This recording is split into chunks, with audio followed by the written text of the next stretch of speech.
और चलिए बड़ी खबर आपको बता दें, जहां कल से यूपी विधानसभा के मानसून सत्र का आगाज हो रहा है। आज लखनऊ में सर्वदलीय बैठक हुई है। सीएम योगी समेत कई विपक्षी नेता इसमें मौजूद रहे।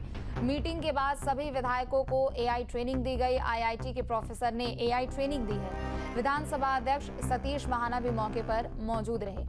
तो कल से यूपी विधानसभा के मानसून सत्र का आगाज हो रहा है और आज मानसून सत्र से ठीक एक दिन पहले सर्वदलीय बैठक बुलाई गई थी, जिसमें सीएम योगी समेत कई विपक्षी नेता भी मौजूद रहे। और इस दौरान मीटिंग के बाद सभी विधायकों को एआई की ट्रेनिंग दी गई है। दरअसल इस बार मानसून विधानसभा के सत्र में एआई की ट्रेनिंग दी जा रही है और एआई के जरिए कार्यवाही कितनी ज्यादा आसान हो सकती है, इसके बारे में प्रशिक्षण भी दिया गया है।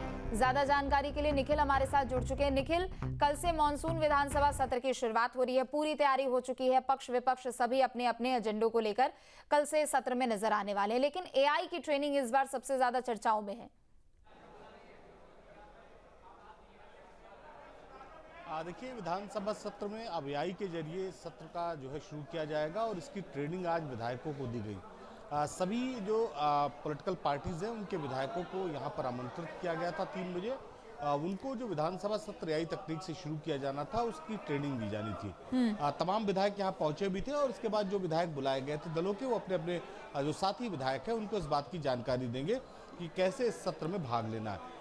उत्तर प्रदेश में जब से योगी आदित्यनाथ की सरकार बनी है, डिजिटलाइजेशन को लेकर लगातार काम हो रहा है। पहले विधानसभा को डिजिटल किया गया और अब एआई तकनीक का इस्तेमाल किया जाएगा। इसके साथ ही कल से चूंकि विधानसभा सत्र शुरू होना है तो सभी राजनीतिक दल अपनी अपनी तैयारियों में भी जुटे हुए हैं। सुबह जो है सर्वदलीय बैठक हुई, जिसमें भाजपा, समाजवादी पार्टी, कांग्रेस और अन्य जो दल है बहुजन समाज पार्टी समेत, वो भी इस बैठक में बैठक में शिरकत करने के लिए पहुंचे थे। अब अगर बात करें जो विधानमंडल दल की है, तो अभी तक समाजवादी पार्टी की विधानमंडल दल की बैठक हो चुकी है और भारतीय जनता पार्टी के विधानमंडल दल की बैठक होने जा रही है। सभी राजनीतिक दल अपने अपने विधायकों के साथ बैठक करके ये रणनीति बनाएंगे कि कल विधानसभा सत्र में किस तरह से विधायकों को अपने मुद्दों को रखना है। कल के सत्र की अगर बात करें तो कल 11 बजे सत्र शुरू होगा, लेकिन ये तय है बिल्कुल पुख्ता जानकारी इस बात की कि सुबह से ही सत्र में हंगामा शुरू हो जाएगा।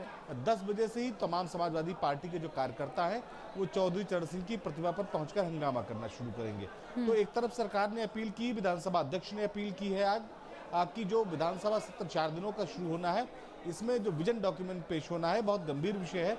इसको लेकर सभी राजनीतिक दलों के विधायक सदन को चलने दें, सदन की कार्रवाई में हिस्सा लें। लेकिन जैसा मैंने बताया कि तय है कि कल सुबह से सदन में हंगामा शुरू हो जाएगा। उससे पहले आज जो है सभी राजनीतिक दलों ने अपने अपने विधायकों के साथ बैठक की, मंथन किया और इसके साथ ही एआई तकनीक किस तरह से विधानसभा में इस्तेमाल की जाएगी इस पर भी चर्चा हुई। जी बिल्कुल, एक तरफ तो देखिए सत्र को बेहतर तरीके से और भी चलाया जाए, ना सिर्फ मैनुअली बल्कि एआई की भी मदद से इसका बेहतर तरीके से संचालन हो। लेकिन दूसरी तरफ बात अगर विपक्ष की करें तो कौन कौन से वो मुद्दे हैं जिसे लेकर कल सुबह से ही, जैसा कि आप बता रहे हैं, हंगामा देखने को मिलेगा। चूंकि एक तरफ तो सवाल ये भी है कि कम दिनों का ये सत्र है।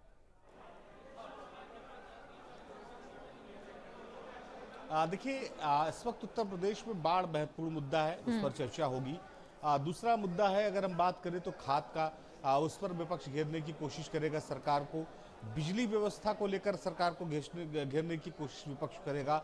और इसके साथ ही उत्तर प्रदेश में तमाम ऐसे विषय हैं जिनको लेकर जो है समाजवादी पार्टी ने पहले से तैयारी कर ली है। मुख्यतः चाहे उत्तर प्रदेश में कानून व्यवस्था का मुद्दा हो, तो ये सब बहुत सारे कॉमन मुद्दे होते हैं। हर बार सदन में इसी तरह से विपक्ष घेरने की कोशिश करता है।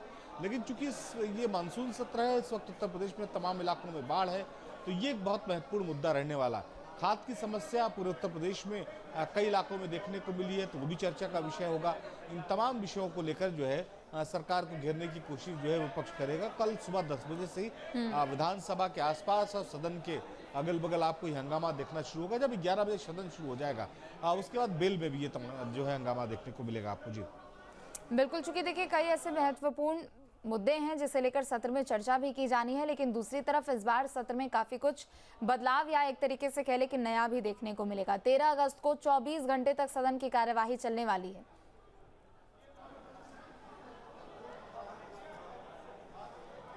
देखिए, जो कि विजन 2047 का डॉक्यूमेंट पेश होगा इस बार, इसलिए सरकार चाहती है, विधानसभा अध्यक्ष चाहते हैं कि सदन ज्यादा दिन तक चले। जो सरकार का पक्ष है अब वो सदन में रखा जाए, विपक्ष के भी तमाम सवालों का जवाब दिया जाए। यही वजह है कि 13 तारीख को ये तय किया गया है कि सदन 24 घंटे चलेगा। 13 तारीख को 11 बजे से शुरू होगा सदन और 14 तारीख तक 2 बजे तक चलेगा।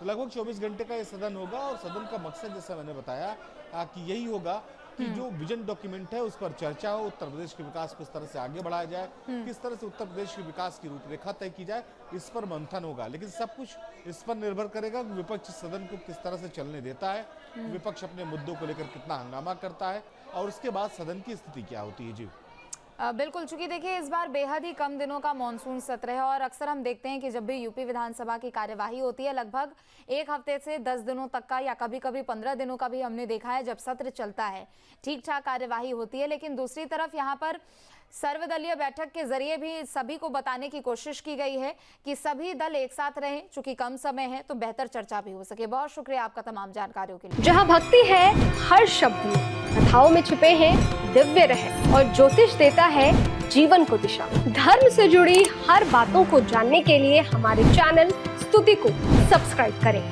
चैनल पर जाने के लिए इस लिंक पर क्लिक करें।